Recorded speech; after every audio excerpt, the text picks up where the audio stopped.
And we're live. Welcome, everybody, here to the Lakers Lowdown Podcast. I'm Anthony Irwin, Lakers insider for Lakers Daily. And today on the show, we're going to be talking about what you want to talk about. I'm going to talk about Anthony Davis here at the onset of the show, given some of what I've noticed of his play for Team USA.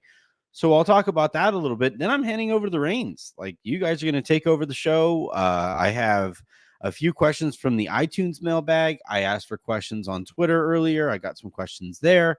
I obviously am going to take questions here from the live audience. I'm recording a little earlier today because it's a Thrones night. It's the season finale, and I would like to have a couple of glasses of wine and be able to enjoy that Thrones night tonight. It's also my daughter's birthday weekend. She's currently in the bath, and I can knock it out now to be able to give her a kiss goodnight rather than be on the air when she goes to bed. So all of that is to say, let's dive into the show. Quick, I guess, production note. You heard me at the onset of the thing say that I am a Lakers insider for Lakers Daily. I believe I have a piece dropping tomorrow, tomorrow being Monday, or today, by the time you guys are listening to this in podcast form. It is going to be about this Lakers offseason and why it was not as productive as we would have hoped, and some of what went into that, both from a Lakers standpoint and from a league-wide standpoint. So keep an eye out for that, and then I'll probably be able to build on that piece on it would be Tuesday's recording / Wednesday's pod.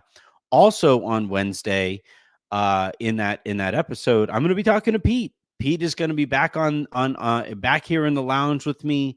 Love talking basketball with him. We'll talk about the offseason. We'll talk about life. We'll just catch up and see how things are going. And I'm looking forward to that conversation as well.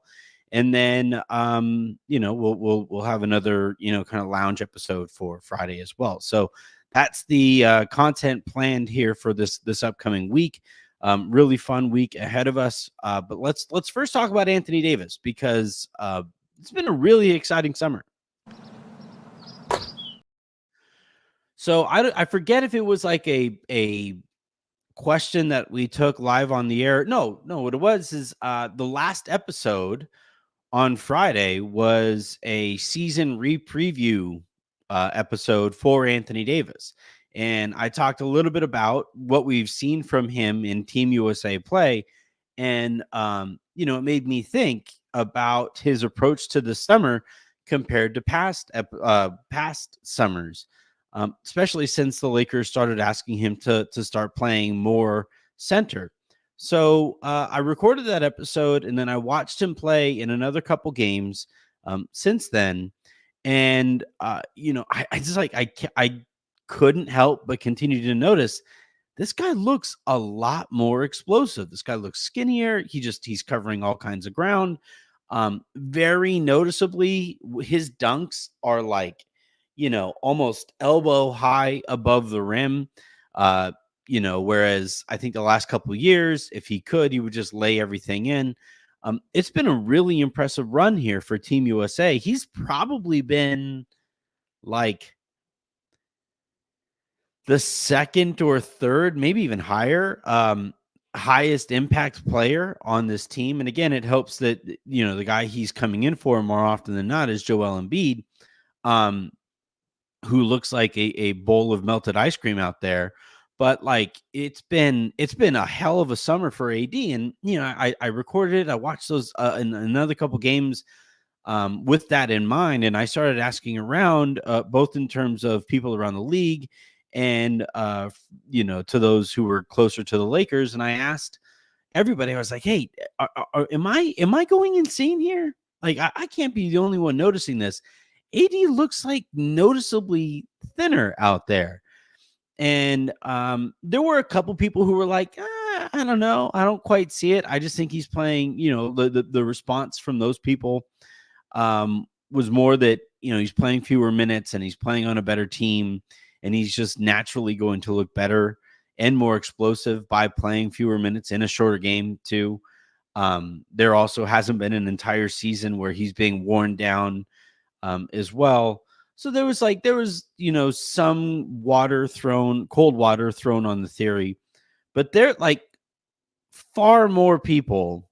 I would say the percentage of people in the response to my asking around, I'd say like 80% of the people that I spoke to said like, no, yeah, this guy looks different. And especially with the Lakers people that I spoke to, the response was more like, yeah, we know he wants to play a little bit less center this year than he has played in the last couple of years, where I think, 98% of his minutes has come at the center spot. And in smaller lineups than, that 2019-2020 season, where the Lakers had Dwight Howard and they had JaVale McGee and they won a championship. So it is a thing. I do think that this is a notable difference in his approach to this offseason going into next year, where I think, based on those conversations that I've had with people around the league, especially, everybody is kind of getting ready for AD to play. He's still going to be predominantly a center, but importantly, when he plays those minutes at center, he's going to go back to having those advantages that he used to have when he played center before he bulked up to play more center. Now, there is potential risk involved here, right? If the Lakers don't beef up that front line, what are the chances that, how's he going to handle some of those bigger front courts, the Jokic's of the world, the Embiids of the world? Minnesota has a huge front line as well. Houston has Şengün, who's a very physical, difficult to move, big. Sabonis is somebody who has given AD some problems in the past as well. There are going to be some nights where the Lakers are going to have to make up for AD potentially being a little bit thinner. But overall, I'm really excited about the idea of AD regaining some of that mobility, vertical explosiveness. Also like from a health standpoint, getting some pounds off of his joints, I think makes some sense at this stage of his career, where he's going to be crossing that 30-year-old threshold. So I do think that he has slimmed down a little bit. I do think that it is with the intent to play a little bit more power forward next year. And if he is playing center, it will be in a more explosive manner than he has the last couple years. And this does, I think, also mean that over the course of the year, the Lakers are going to be looking for a center who can more productively slot AD at the 4 than the centers that the Lakers have employed in the last few years. So a really exciting development. I'm on board with this. And this is, I'm the guy who was banging the drum to get AD to play basically all of his minutes at center, dating back to a few years ago. And I do still think he is a more productive player at the center spot than he is at the power forward spot. But I also like the idea of him being a more explosive center when he plays that position and being able to throw different pitches than they've had to throw the last couple of years. And that does involve a more explosive Anthony Davis. All right, with that out of the way, let's dive into your guys' questions. And as per usual, I'll take a glance here at the live comments. I haven't seen any super comments, so I will dive first into the iTunes reviews, where we have 3 questions. Let's see, 2 questions from the last week, I believe. So the first one here comes from Rui the Black Samurai. That is the person's name. I Do not hold me directly responsible for that name. But so oftentimes when discussing the framework of a reunion with Kyle Kuzma, Rui being shipped back to the Wizards is often the foundation of a potential trade. With you mentioning how there's a new regime in Washington that wasn't in place in Rui's first stint, I get all that, but does the fact that Rui literally had to step away from the game of basketball and deal with his mental health while in Washington get taken into consideration? Do you think that's taken into account at all when possible discussions are taking place where Jeannie and Rob put business aside and don't put him back in that environment, especially being on brand? And the Lakers themselves have a huge Japanese fan base that exponentially grew the moment that Rui was traded for. All right. So I do think the business side of this is weighed into account. We saw the Dodgers basically try to corner the Japanese market now productively, right? Bringing in Shohei is not the same thing as trading for Rui Hachimura and hoping that he would turn his career around. Same goes for Yamamoto, for that matter as well. But we do know that that is a very productive economy. The very, very passionate fans in those Asian markets that buy a lot of merch, that really get behind their favorite players. Kobe understood this early on and really tapped into that market over the course of his career. I do think that the Lakers will weigh that into account. They saw the impact that Rui had from a business standpoint by being on the Lakers and being a productive member of those Lakers. All that said, the priority still has to be the basketball aspect of it. And I do think that going from Rui to Kuz is a notable upgrade. And, it's worth it to me to forego those business interests for the sake of improving the basketball team. Now, excuse me, all that said, uh, you know, if the Lakers could get this done while still keeping Rui, I think they will. I think in terms of the players that they don't want to trade, right? Obviously, LeBron and AD are 1 and 2. And then there's a giant gap. And then I think you're looking at Reeves coming in at number 3. And then I think Rui is probably slotted in there behind Reeves in terms of players that the Lakers really see themselves building with and around.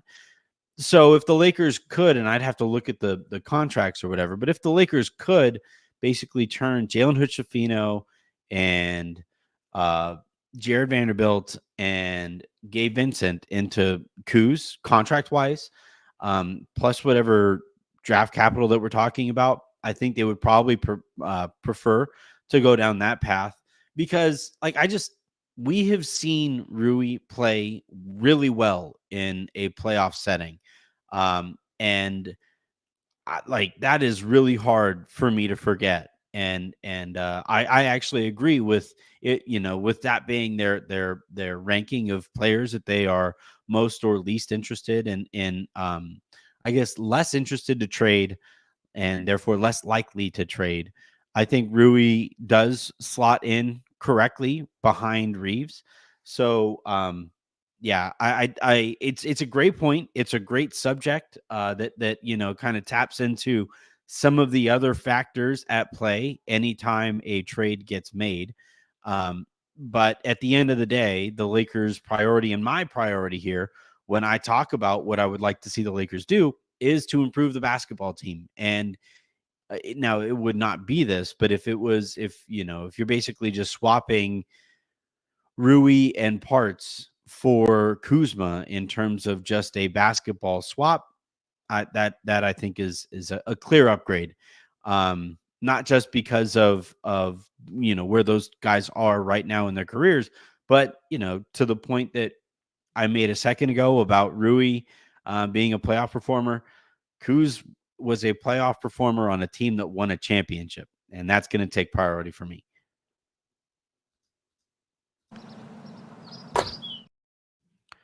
The next question here comes from Kenny P 1874, who asks a great question here. How is JJ going to manage the locker room? Seems like past coaches lost the players during the season. Now, they didn't lose players in their first season. Vogel won a championship and, still managed to lose a locker room. I think that had more to do with the Russell Westbrook kind of debacle than anything. And then Ham got to the Western Conference Finals his first year and, became way too infatuated with Taurean Prince. And, I think a little too high on his own supply and lost the locker room that way. JJ's interesting because JJ's going to step into this job. The one thing that I am confident in with JJ Redick is that he will have buy-in from LeBron in ways that Frank didn't have it, ways that Luke didn't have it, in ways that Darvin didn't have it either. When they had Luke Walton as the head coach, I think LeBron didn't want to rock the boat too much, and I still wouldn't consider Luke Walton a LeBron James coach. And we saw how that turned out, right? Luke wound up not being up for that job, and I don't think LeBron was crying into his pillow over Luke Walton being fired. The next head coaching search was the one that should have ended with the Lakers hiring Tyronn Lue. Had they hired Lue, for one thing, you probably don't go through the Harvin thing, and the organization is probably more stable over the course of Tyronn Lue's tenure as Lakers coach compared to the other coaches that they've had since. But still, LeBron bought in to to Frank's kind of vision for the team, but I don't think he ever fully believed in Frank Vogel, the head coach. And when things turned sour, I think LeBron checked out pretty quickly on Frank. And then with Ham, LeBron would have preferred that they hire Handy instead of Darvin Ham. And just like with Frank, once things kind of turned sour, LeBron wasn't exactly vouching for Darvin in that locker room, saying, "Hey guys, let's continue to give this guy a chance." I think he recognized as quickly as anybody, probably more quickly than anybody, that Darvin wasn't the guy, and checked out. And look, I did all of the reporting over the course of last season on Darvin's relationship with the players, and I think a lot of that erosion started with LeBron and Anthony Davis, for that matter. JJ is going to be different. This is the first time that the Lakers, while they have had LeBron on the roster, that they went out and hired the guy that LeBron would have preferred that they hire. And I think that makes this very, very interesting. So I think you always get that first year's kind of honeymoon period with the locker room with these head coaches, but I think it would go a step even beyond that with JJ here, where LeBron is going to be like really rooting for JJ to make this work and to figure this out in ways that I don't think he was necessarily. It's not to say that he wasn't rooting for the previous head coaches. I just don't think he cared whether Frank figured it out or got a fair deal there, or whether Darvin would ever figure it out. I don't think LeBron really cared all that much. In this case, with it being a LeBron hire, or put, I think even more correctly, this is perceived as a LeBron hire, and LeBron knows that and will, do everything in his power to make this LeBron hire work in ways that he maybe not have felt as invested personally as with Luke or with Frank or with Darvin. All that said, I'm really kind of curious how the rest of the locker room looks at JJ. Normally, players and teammates just kind of fall in line with the superstar. This is pretty unique in that this is the co-host or former co-host with LeBron James on that on their podcast together. This is, and JJ goes from zero coaching experience to head coach of the Los Angeles Lakers in many ways because of that relationship with LeBron. So like, I'm really kind of curious how the rest of the locker room feels about this situation and handles that situation. But like, historically speaking, if the superstar buys in, the locker room buys in. I think the the really kind of interesting voice in that room is going to be Anthony Davis.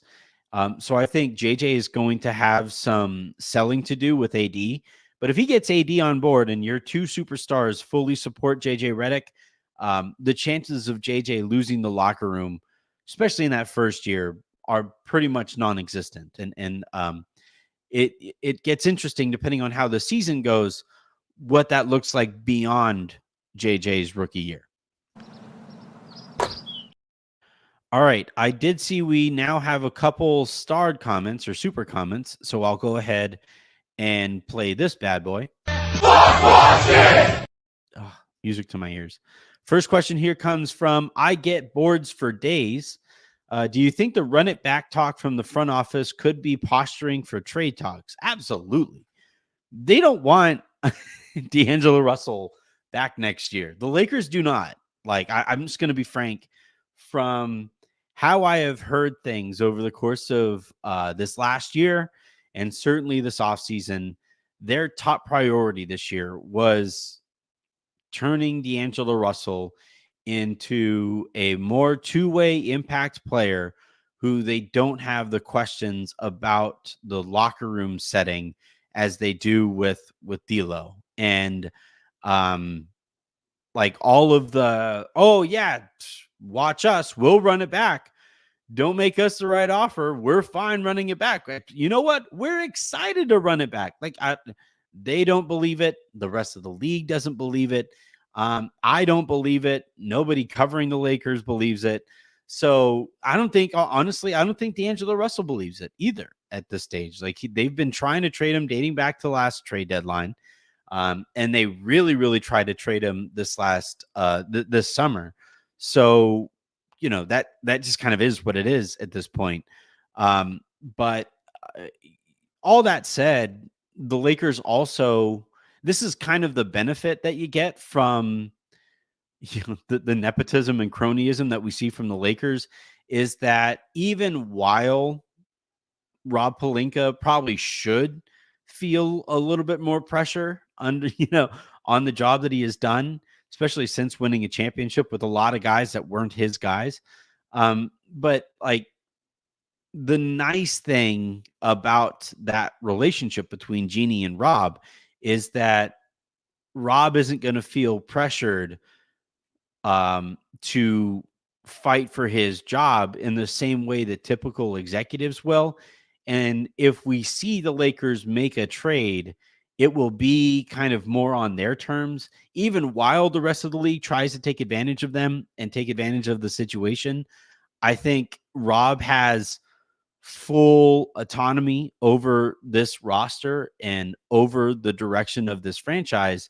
Whether he deserves it or not is another conversation altogether. But he, the nice thing is, because of how secure he is with this gig, it allows him to kind of take his time and make sure whatever trade it is that the Lakers do eventually make, it will be in their best interest and not in his best interest. Those things typically align, but where executives really get themselves into trouble is when they start making moves to save their job.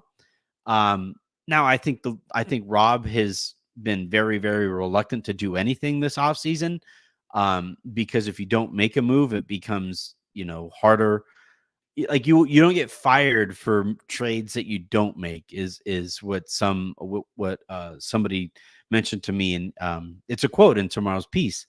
And it's a great point. And I think that, some of Rob's hesitancy and extreme conservatism on whether or not he makes a deal has a lot to do with if he does pull the trigger on something and it doesn't work out, he puts himself in a really, really tough spot. Whereas like he has the ability because of his friendship with Jeannie to sit a lot of those decisions out. And I think that's kind of the direction that he has opted for here for the sake of security. That said, like I would rather have an executive be able to do that or feel the confidence in his standing within the organization to be able to do that compared to watching an executive very clearly trying to save their job and making uh short-term win type deals to save their job rather than what may be in the long-term interest of the organization. This version of the situation I think is more productive for the Lakers than that desperation that people around the league can feel when it's it's very clearly an executive trying to save their job. The next question here comes from Grape Swords. What is your most likely outcome for Dalton Knecht, and what does his first year peak look like? I think he could be eventually be part of a big three. Oof. I'm not willing to go that far because normally if it's a big three, that would make him a superstar. And I don't think he is good enough defensively. He has the tools. I think he's a good enough athlete to eventually become like a better defender than he is right now. But I don't think he has the defensive instincts to be the kind of defender that you need to be one of those big three type players. I think if I was to outline a likely best case scenario for Dalton Knecht, I would say he's a starter on a really good playoff team. Um, that probably mean he probably like I think the highest he'll probably get paid in his career probably be in that like 15 to $17 million range. Um, and I think, his shooting ability, if you can shoot and that translates over from college or from, international play into the NBA, you're always going to have like, you're going to have a longer run than guys who can't shoot. So I think that's really going to help. And I think it's basically going to dictate how productive a career Knecht has. So if he can shoot, and if he develops better instincts than he has currently on the defensive side of the ball, like I joked earlier, I was watching him specifically play. So basically, what I'll do with, especially in the summer league, I just don't care about the vast majority of the players on the Lakers team. So what I'll do is I'll one game will be like last year, right? One game would be a Max Christie game, and I would specifically watch Max Christie for every minute that he was on the court, occasionally some minutes that he's on the bench, and I would just like hyper focus and laser beam focus on Max Christie in that game, and he would be the only player that I watched for either team. And that's why I was like, man, even with that amount of focus, I didn't see too many holes there that I was like super worried about. And that made me really believe in Max Christie as a prospect.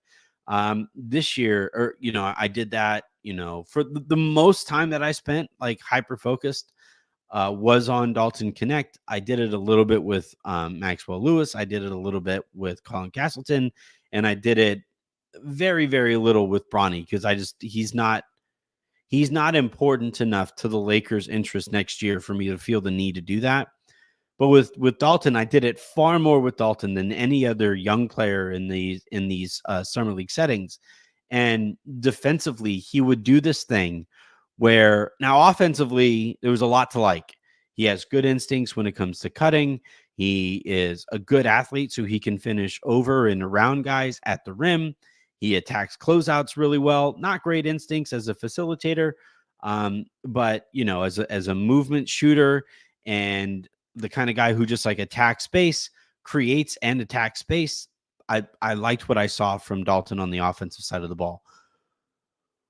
On defense, not,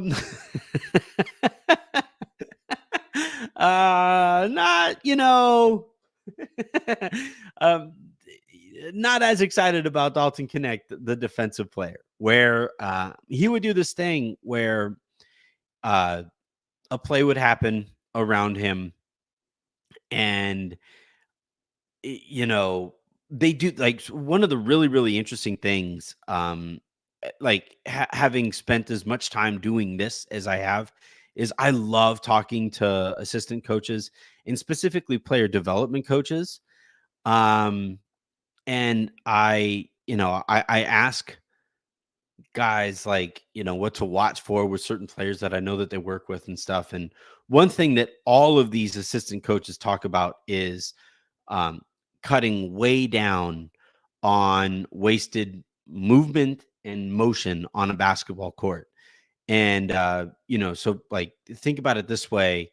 Um, when any of us, if we like start sprinting, or if I have the ball on the wing and there's somebody attacking me on or somebody closing out to me and I want to attack that closeout, a lot of times what will happen is, if this is my right foot and this is my left foot, if somebody really wants to get moving and they want to move out that way to my left, what will tend to happen is that right foot will actually slide back a little bit, and that'll be like your first step will actually be kind of a backward step with your right foot, and you move out, it's just fat in terms of your motion on a basketball court. And one thing that they really, really try to work on is when you're attacking that closeout, to keep that right foot down and just accelerate with that left foot while pushing off of this right foot. And you really try to go that way. And uh watching Dalton move on defense, there's a lot of fat on in terms of his motion on a basketball court. Now, it does mean that a lot can be trimmed, and it does mean that if a lot of that extra motion is cut down, then he will be a significantly more impactful defensive player. But as of right now, there's just like so much work that needs to be done. And like one example of all of that wasted motion is if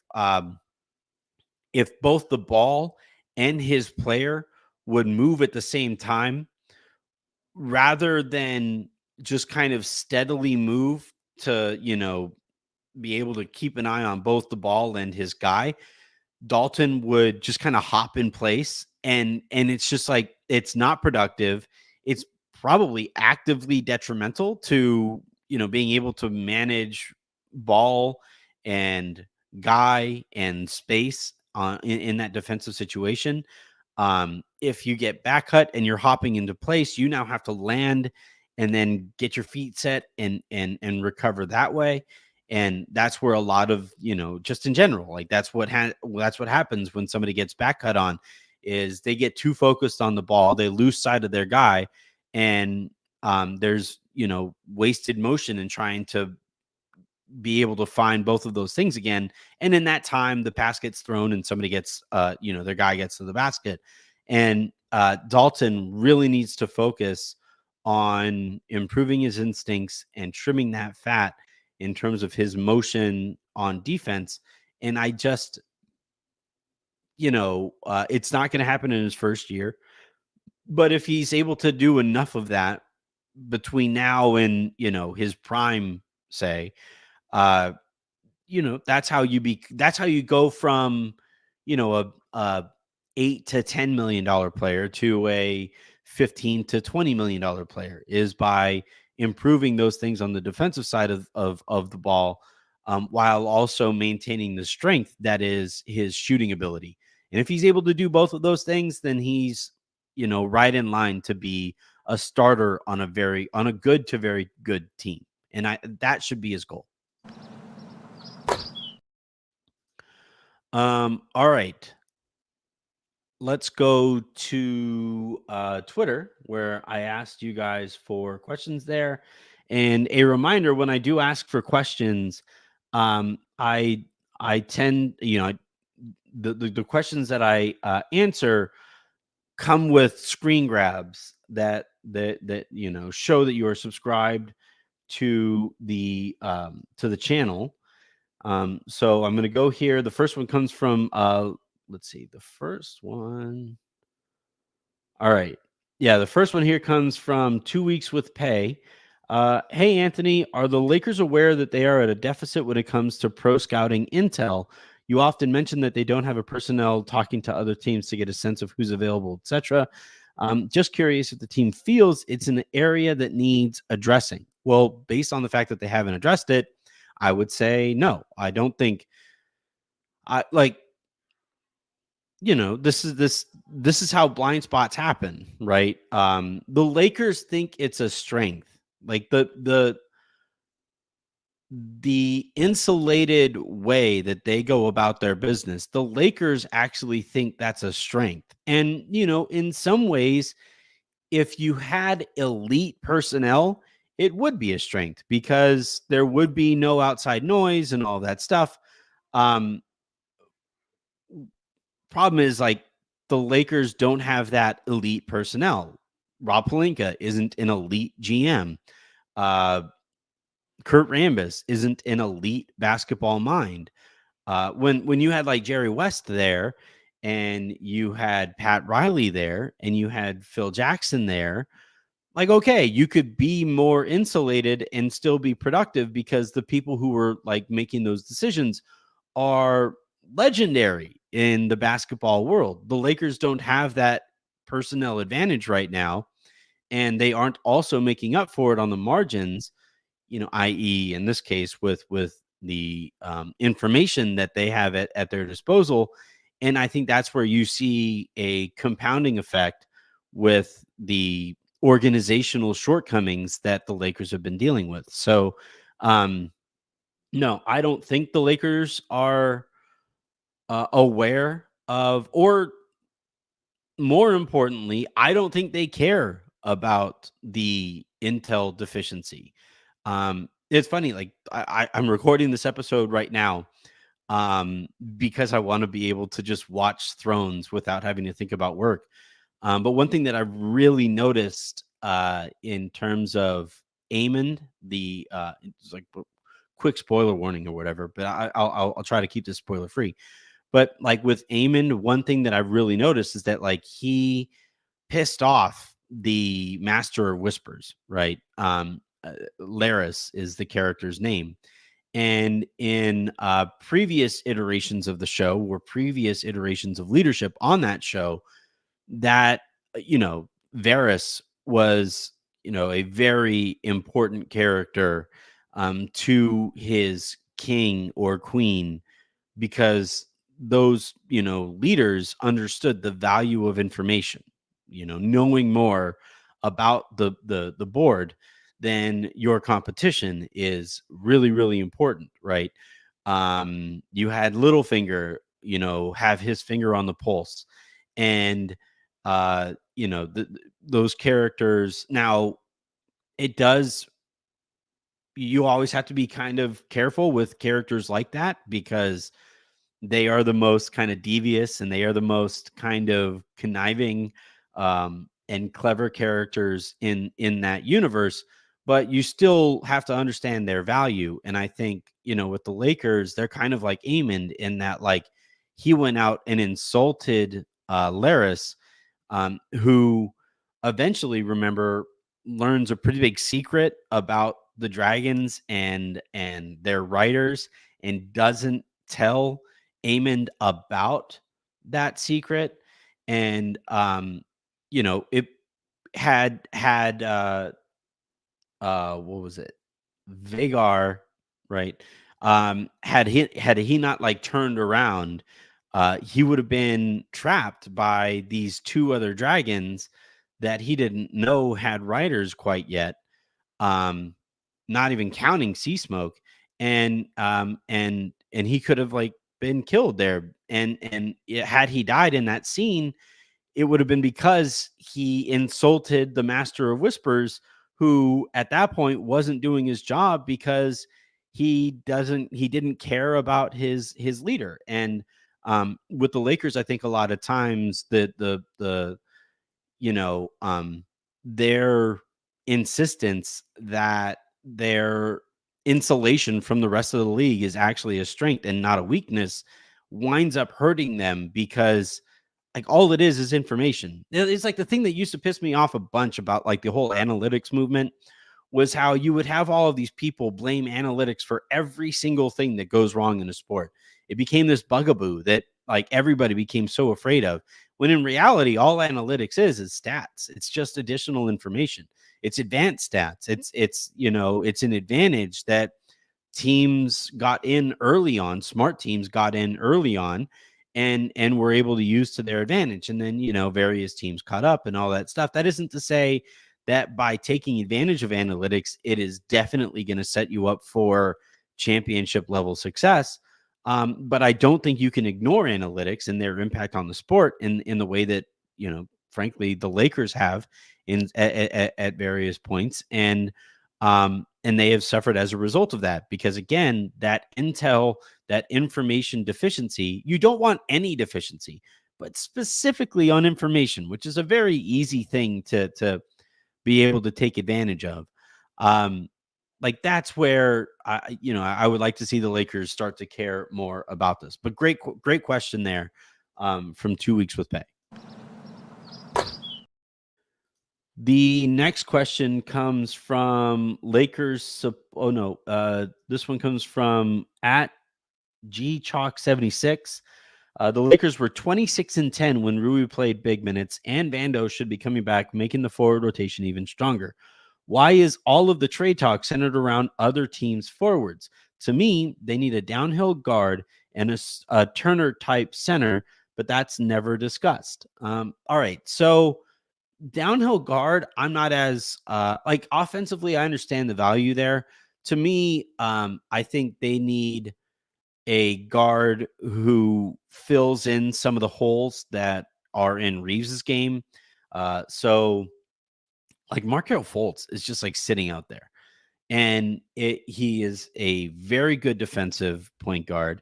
He is now he can't shoot worth a lick.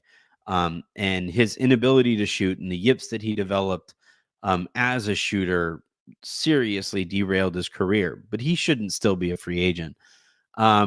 So like the kind of point guard that I would be looking for, ironically, got traded from Chicago to Oklahoma City this year. And it's a Caruso type point guard, a point of attack defender who knocks down shots, can be a secondary or tertiary creator if need be. But like you watch it, you see it sometimes with Team USA now, is in those moments where games are won or decided or whatever.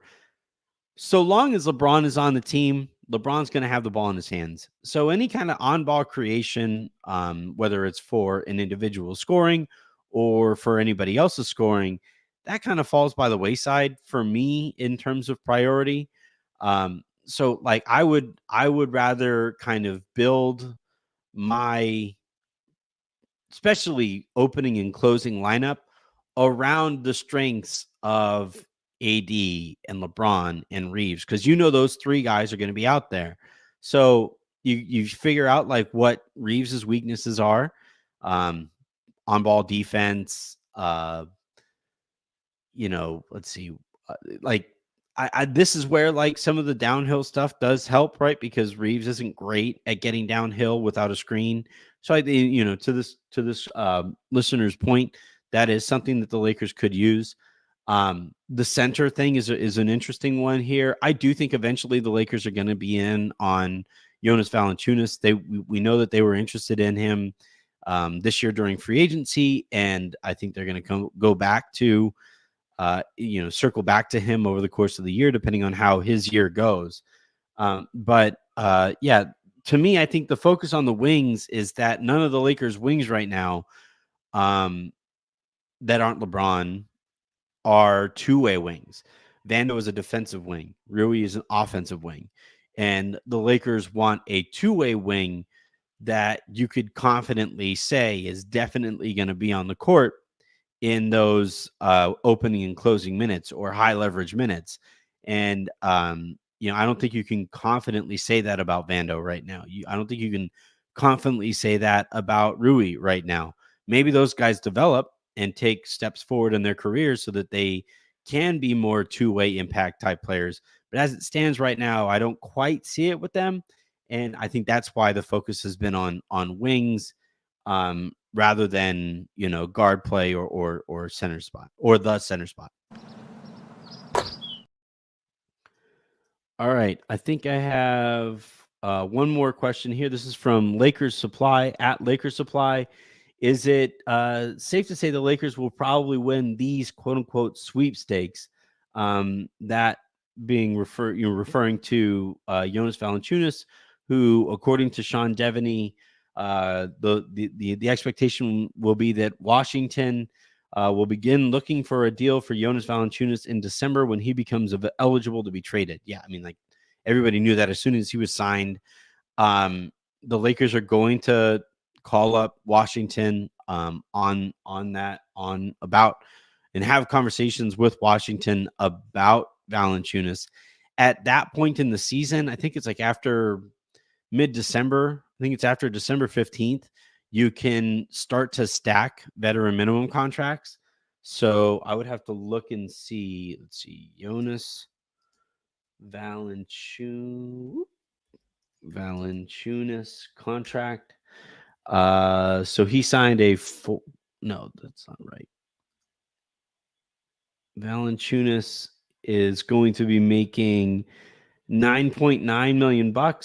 So if the Lakers stack Wood and Reddish and Hayes, I believe that would be enough at mid-December to be able to trade for Valanciunas, contractually speaking, and then you just attach whatever draft capital that would be the actual negotiations for. And I think eventually that'll be something that the Lakers really kind of keep an eye on over the course of the year.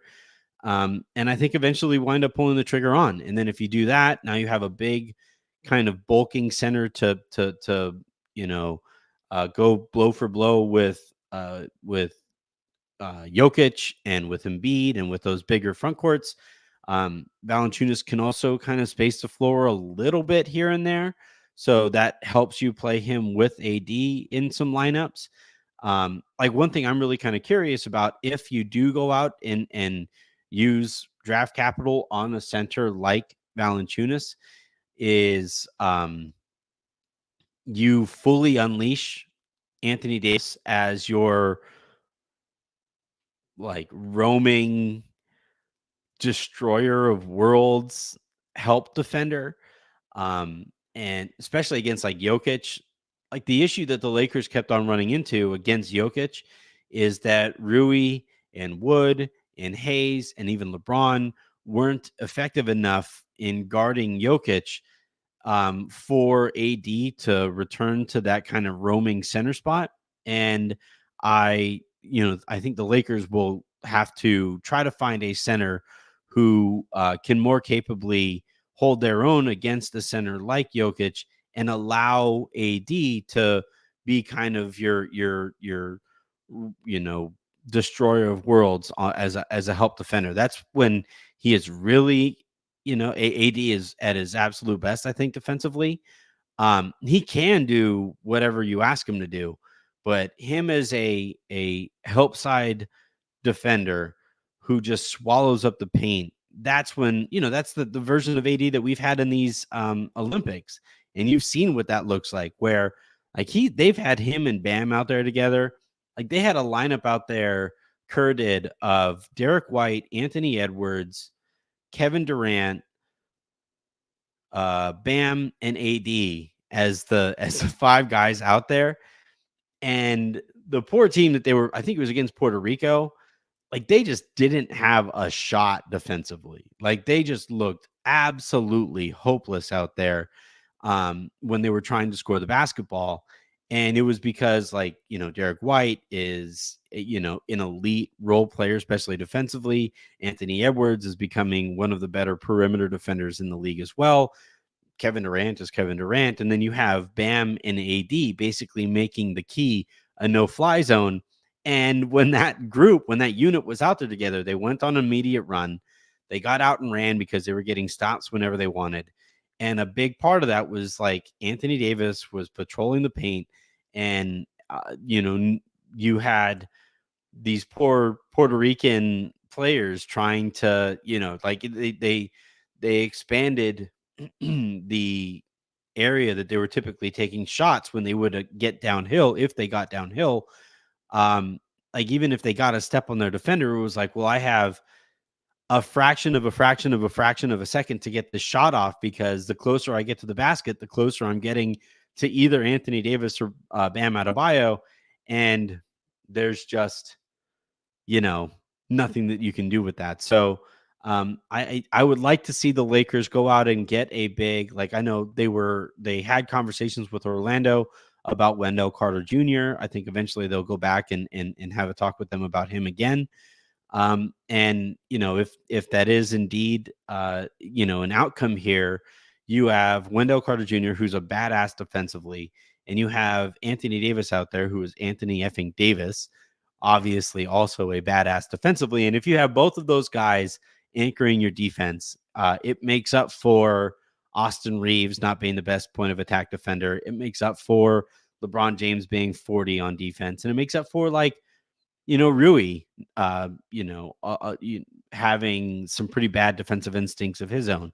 And I would just like to see AD play with a front court player more often than he did last year, who is capable of impacting the game on the defensive side of the ball. It's been way too long since AD played with anybody you could say is legitimately an impactful defender. And the sooner the Lakers figure out that, I think the sooner their entire kind of outlook really changes. All right. I think that is going to do it here for this episode. Fun episode, really productive mailbag. We had great questions from the iTunes mailbag. We had great questions from the YouTube audience. We had great questions from Twitter. And all of those things really help the show, obviously, not just in terms of the content that I'm able to provide on this Sunday afternoon or evening, whenever it is that you guys are watching, but also in terms of like the numbers for the show that allow this thing to keep on growing. So more of that, please. A quick reminder, please do hit subscribe wherever it is that you guys are watching or listening to this show. If you guys are watching live on YouTube right now, just go right down to the bottom there and hit that subscribe button. Hit that like button too. That stuff also helps the algorithm. It does help Al Gore's rhythm. And then if you guys are listening to this in podcast form, please hit subscribe, however it is that you guys, or wherever it is that you get your podcast, preferably on Odyssey. And tell your friends that you love the show. Tell your enemies that you hate it.